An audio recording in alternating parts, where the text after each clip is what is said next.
Welcome to Fearless Thinkers, the BTS podcast. My name is Masami Cookson, and our host is Rick Cheatham, head of marketing at BTS. On today's show, Rick sits down with Abbey Bonham and Libby MacKenzie. Abbey Bonham is a principal in BTS's Change and Transformation Center of Expertise, who is passionate about helping clients build the organizational and individual conditions to thrive throughout change. For the past 9 years, Abbey has partnered with some of the world's leading energy and manufacturing companies to support their people through reorganization and operating model transformations.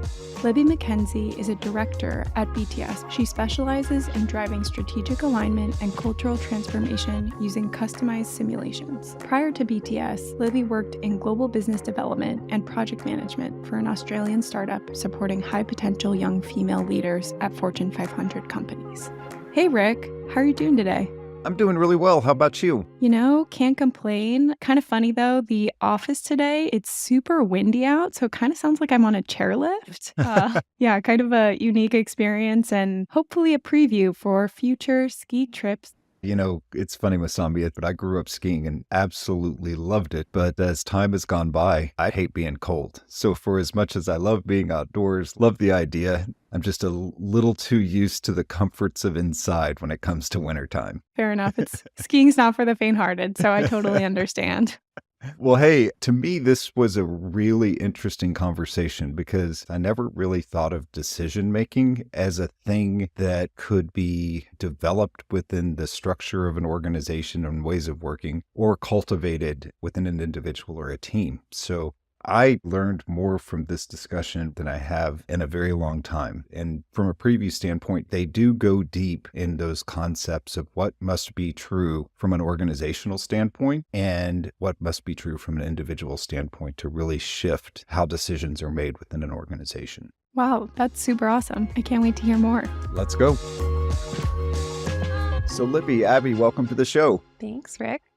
I'm going to dive right in because I think everybody's probably excited to learn more about what decision making is from your perspective and why is it so important to be focused on right now?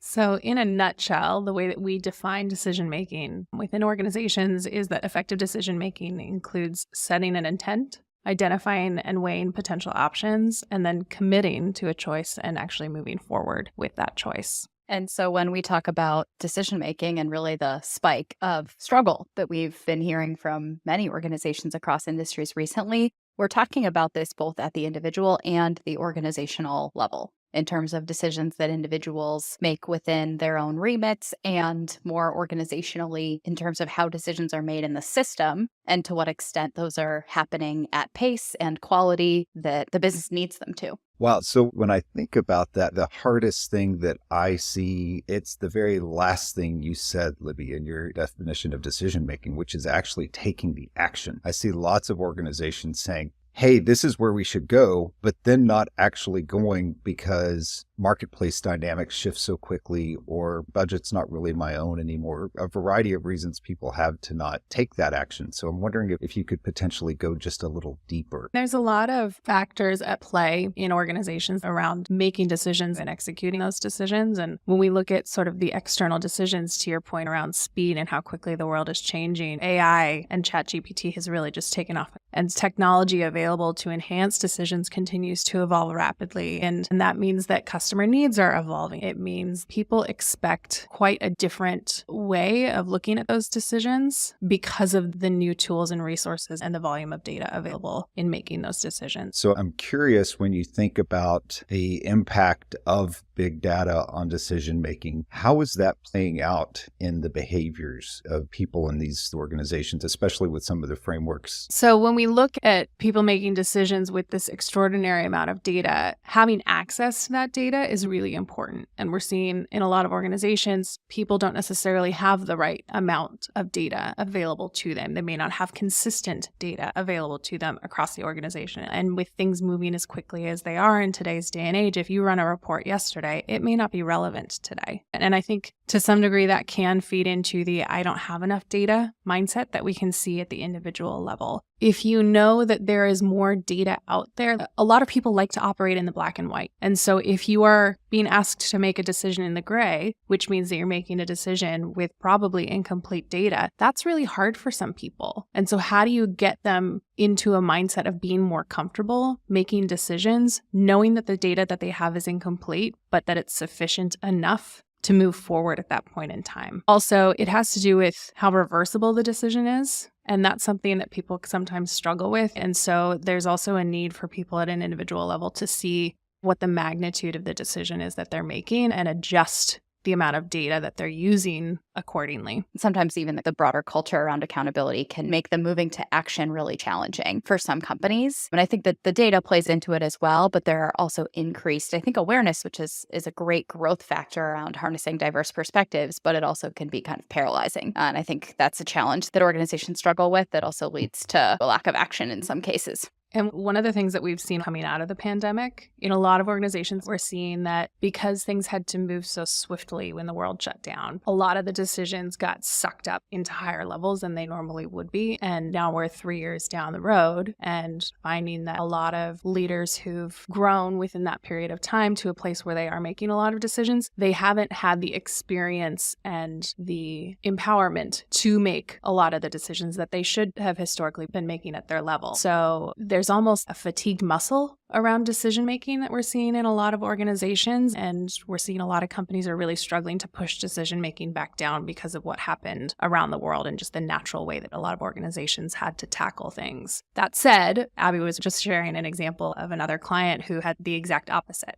Yeah, I was kind of surprised, but what they shared was during COVID, we actually did really well. And I think we've seen a lot of companies that have a strong bias to action or more of a controllership type way of working do really well in crisis situations. And that's what happened for this organization. And they said, we set some clear guardrails. We empowered managers with here are the decisions that are within your control during this period. Here's what is centralized, made it super clear. And they said, how do we get back to that, right? How do we bottle up some of that magic and work like that all the time? Why can't we do that? So I think every organization might experience it a little bit differently because of the norms they've built up over time and what's happening in their markets. But I think what we're seeing in general is that it's just gotten a lot harder. What many companies did organizationally during COVID is they focused on the wellness of their employees at a level that we've never seen before. And you use the A word a couple times there, accountability, which now people are saying we've got to go back to a little bit more of a high-performing culture. So I'm wondering if you can rewind back to some of your first comments, how decision-making is both organizational and individual. What you're describing is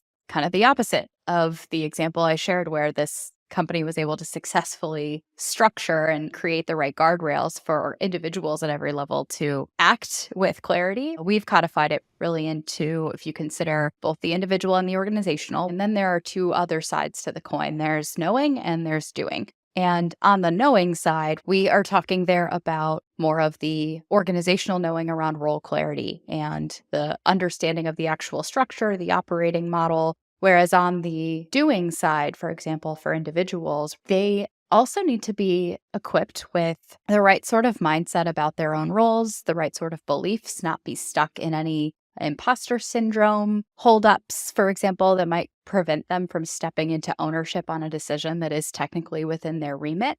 But organizationally, on the doing side, we build up habits over time based on the culture, based on the behaviors of senior leaders, based on what's reinforced. But the idea is organizationally, we also may have a tendency to conflate operational risk with commercial risk. And so making tough commercial decisions that feel risky feels the same, even though there are really no lives at risk. And so that can create behaviors that make decision-making really tough.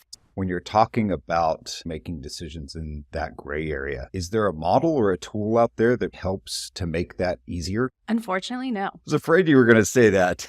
And we work with clients who have all sorts of decision-making frameworks and processes in their organization. And it depends on where in an organization's maturity they are. It depends on where they are geographically. It depends on the culture. Like all of these things need to be factored into how an organization is making decisions broadly. And so if you look at some of the standard decision-making frameworks like RACI, like RAPID, they can be helpful. But if you're solely looking at which model should we implement, it's simply not enough because it's not one size fits all. And so we see a lot of organizations are choosing a model over really looking at what are the mindsets that exist within our organization and how do we shift those to one of more productive decision-making.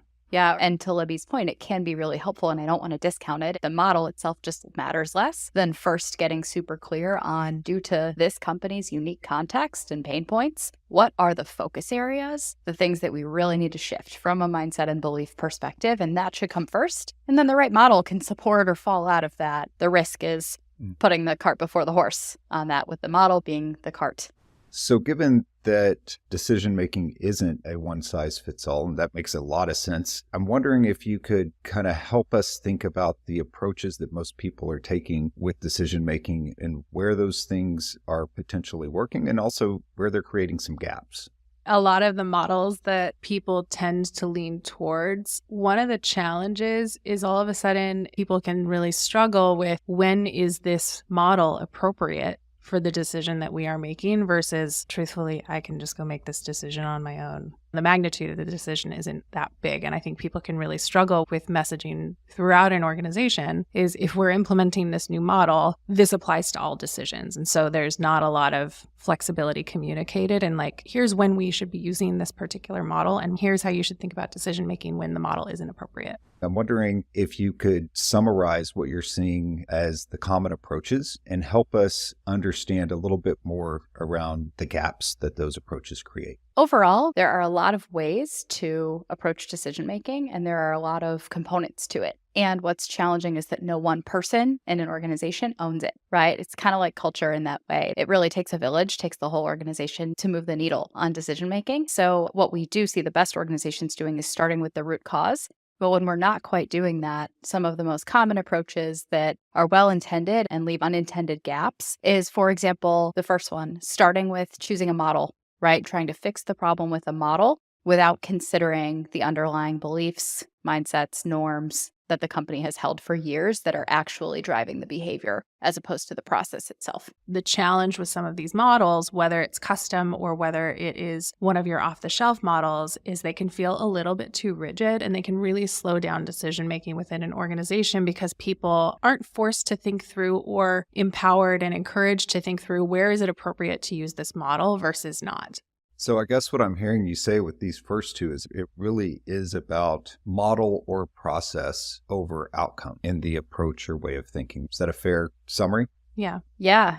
And there's a third one, I think, that fits under that umbrella of common but insufficient approaches, right? Which is, if what Libby just described of trying for a one-size-fits-all model is on one end of the spectrum, the other end of the spectrum is trying to create a custom process for every type of decision. And I have seen multiple engineering-based organizations do this, where they gather really rich data and document every type of decision in different functions, and then codify, well, how are these made today? Who's involved? What are the steps? Let's re-engineer all of those decision processes. And that is the flip side, where we're going so far into the process realm that we're losing the people and the behavioral norms that are underneath it. And I think all three of those are really looking at things at the organizational level. And the big gap for all three of those is what's happening at the individual level and how are we helping to bring people along on the journey and really shift their mindsets to one of more effective decision making and not just trying to shoehorn into whatever that decision making framework or model is. What I'm hearing you say is that mindset piece, that core belief that there's a way that I can do better and become significantly more effective as an individual, potentially in a broader sense for my team, and that we're going to get better organizational results by adopting a different way of thinking and potentially doing. You're not going to get change. Is that fair? Yes. Mm-hmm. And I think, Libby, that's a great point. I actually hadn't really thought about our findings in that way, where the first three are around more of an organizational first approach, which is really valuable, right? It's an important piece. And what we're saying is individual matters too. Now, on the flip side of that, the fourth, if you will, common approach that we've seen organizations get stuck on is the opposite. So is going individual first without looking at the organizational processes and norms. So for example, this is putting deep dives on decision making into hypo programs at every level. This is running training sessions for managers on decision making, et cetera, without adjusting the system around it. So the fifth finding that we've uncovered is that often what we hear from the most senior leaders in an organization is that their VPs down need to get better at decision making. And so similar to the L&D team implementing decision making sessions within programmatic L&D or discrete L&D, they'll have this VP director population really look at improving their decision making, and they may get better at it. However, if the most senior leaders in an organization aren't also shifting to new ways of making decisions, it's not going to create the groundswell that was intended through this training, through this development, through this shift in how people are making decisions. And so it's important that there is ownership of how we make decisions, not just in the VP director population. It has to be at the executive level as well. And that requires a bit of introspection and really saying, okay, what is our role in continuing an unproductive decision-making culture? And how do we collectively need to shift to make sure that the people that we are leading are making decisions more effectively? Yeah, Libby, the executive team can be a linchpin, the changing of decision-making more systemically. And I had an experience with a client about a year ago who did some really great work with their VP, their manager of managers population. They raised awareness, they raised knowledge, they raised fluency and empowerment to take ownership of additional decisions and shift the way that things were working. And the challenge was that 6 or 8 months into that, they were trying all these new behaviors, new decision-making norms, and they kept running into the same behaviors from their executive team. So decisions they were making were being relitigated, and all that did was raise the frustration level from that senior and mid-level of leader. And the challenge was well-intended. The organization wanted to move with speed, right, and reach these critical layers, and they didn't have the opportunity or the access to go deep with the executive team up front. And so the work proceeded really out of the sake of need, right? They were getting poor feedback on employee survey results about decision-making, wanted to react quickly and move on it. But ultimately, a year and a half later, they needed to go back and re-engage the executive team and do a deep dive with them on it, because otherwise the work and the impact was really stalled until they were able to do that. So I've seen that from a couple of organizations, similar sort of story play out. What I love so much about the work that you've done here is that you focused on what well-intended people do, but get unintended consequences. Because I think we can all spot bad from a distance. But when we think about where are people putting in good, honest effort, but coming up short, you've given us some great things. Let's say I am a very well-intended person, but I don't have the large-scale organizational power to take action today. What are some things that I can do to start to move my team or the broader organization towards making better decisions? If this individual has seen something like a new model being implemented, it's asking a lot of questions of their more senior leaders around what is being done at the individual level for us to really empower people to make decisions in the right way using this model or a modified version of this model, depending on the size of the decision being made. And so to really challenge their leaders to think through and help them to understand, how should I be using this in my role? And I think when it comes to leading their team specifically, how should you personally be thinking about how much data you need? Who needs to be involved? And what is the right amount of time for you to put into that upfront process around the decision making early on? I think the first step to me is appreciating and acknowledging that decision-making in a system is a collection of individuals taking action or not, right? And so they do have agency to impact and to influence the change they want to see, at least within their climate of control within that company. So start with, as Libby said, questions I think are critical. Start with, well, what are our decision-making pain points that myself or our team keeps experiencing time and time again? Why is that happening? What's the root cause? And what can we do about it? What's within our remit that we can do something differently and focus on both the individual, the mini system, if you will, of the team or the climate that they're part of, and consider both the process and the people sides of that equation. And I think they can have surprising impact within their own remit. Might even create a little momentum for the teams around them. Thank you both. I do always love the power of local leadership. And I think it's easy for us to forget, especially in the context of the conversation that we're having today, where it's got to be individual and organizational. But sometimes the organization can be small, and it can start with my local area of control and go from there. And I'm actually quite excited. We're already talking about what round 2 in decision making is going to look like. So we'll have Libby and Abbey back to go deeper with us. So thanks for joining us today. We'll talk to you soon. Thanks so much, Rick. Thanks, Rick. If you'd like to stay up to date on the latest from the Fearless Thinkers podcast, please subscribe. Links to all of the relevant content discussed in today's podcast are in the show notes, or you can always reach us at bts.com. Thanks again.